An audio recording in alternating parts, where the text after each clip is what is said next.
Ayan mga bay, so nalaman na natin na hindi pala fuel pump yung sira nito mga bay. Sa akin lang kasi nilinisan ko yung oxygen sensor. So tumino siya. Ngayon na nabibiyahe na namin na uminit siya. Yan na po, bumaba na yung minor niya.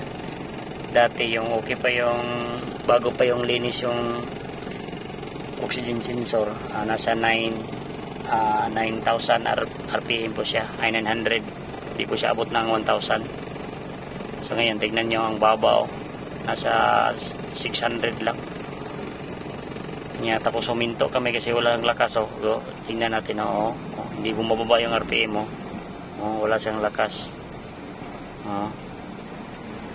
Wala na siyang lakas.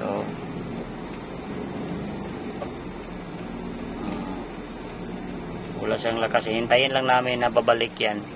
Aakyat yung RPM kasi kanina umakyat yung RPM tapos pinatakbo namin. Ngayon bigla na lang bumalik sa dating anyo, tapos biglang bumaba yung gasolina natin.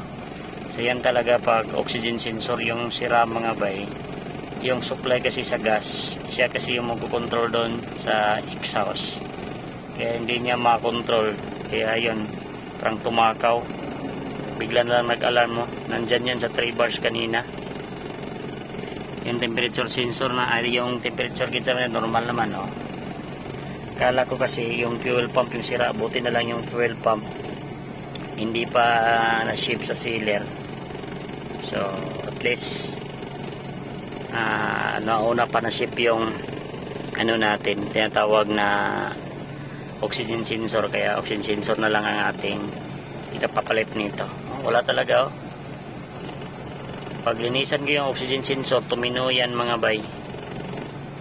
So update ko lang kayo pagkarating sa oxygen sensor, kung tignan natin kung magbago ba siya. Ayan. So nandito kami sa highway, so hindi pa kami makauwi sa bahay. Hintayin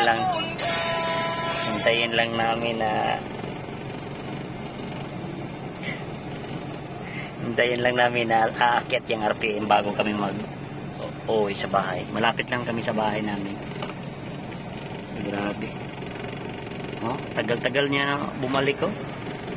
Hindi na siya mamatay-matay mga bay.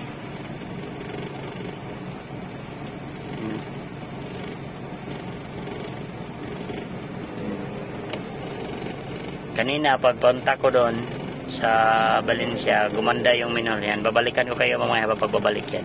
Yan mga bay, namatay na. Hindi na talaga niya kaya. So bumaba na. So i-off natin. Tapos ibalik natin yung gasolina.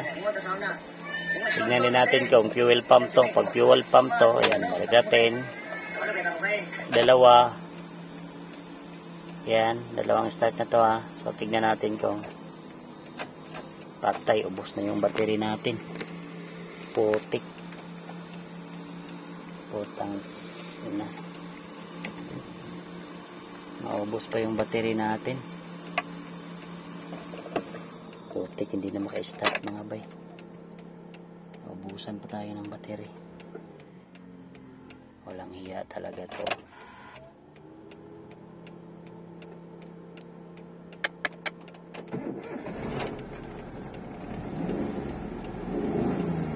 Bumalik na. So yan, mag-u-turn na tayo. Putik, akala ko naubos na yung battery. Kasama na siguro yung fuel pump dito na sira mga bayo. Makiat naman yung RPM mo na pinatay natin. Kasi makiat na yung gas. Yan, let's go mga bayo. Ito na po yung order natin sa Lazada. First time ko nag-order sa Lazada. Kasi mas mahal kasi sa mga bayo, sa Shopee. So ito po yung ating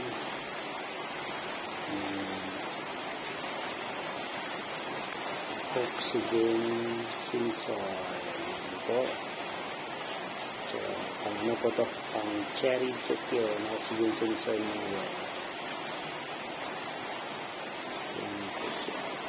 Same lang po sila. So nakalis tayo dito. 700 lang yung order natin. Tapos mataas pa yung wire. Siyempre, kabitan natin ito mga bay. Tignan natin kung okay na yung minor nito mga bay. Let's go! Good morning. So, ito na po. So, maaga po ngayon. Mahawakan pa natin yung exhaust. So, nandito na yung ating oxygen sensor. Yan po siya. So, nandito na po siya. Tapos, ipa-under mo natin yung unang under nito na hindi pa natin ito napalitan mga bay kung may magbago ba. Kasi alam na natin na hindi pa natin napalitan na sensor ito, hindi pa natin napalitan at saka itong crankshaft sensor position mga bay. Ito na lang at saka ito. So, yan lang siguro, hindi pa natin napalitan. Tapos, sige, panda natin mga bay. Yan, unang andar. 4 bars pa yung tubil natin. So, yan po yung kanyang RPM. Yan,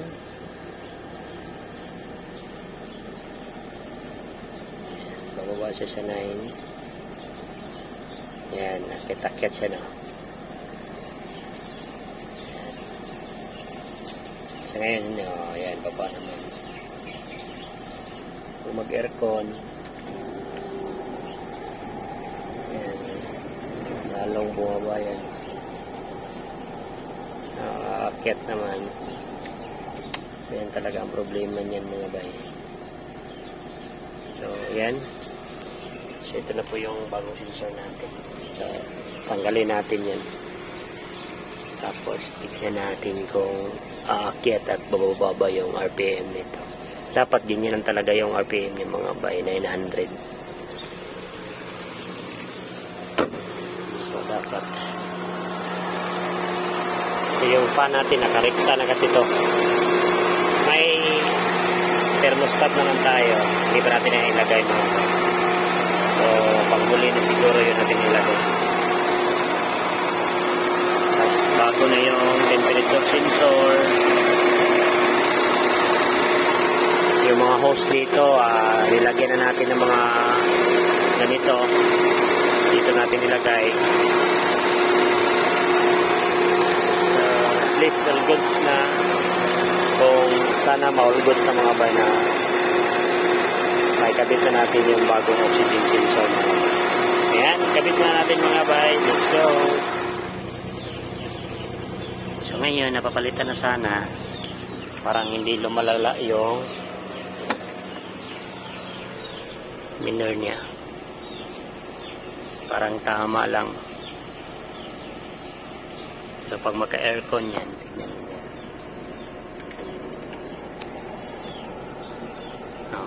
Ganun lang din yan. Normal lang din. So tignan natin doon.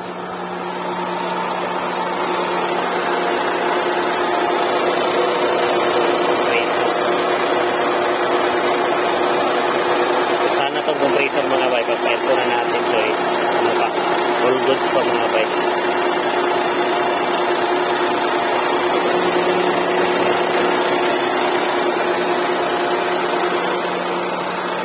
So hindi pa umakyat yung ano mga bay, yung temperature niya dahil wala pa siyang thermostat mga bay. So yan, so tatanggalin na natin mga bay at ikabit na natin itong bagong oxygen sensor. Let's go!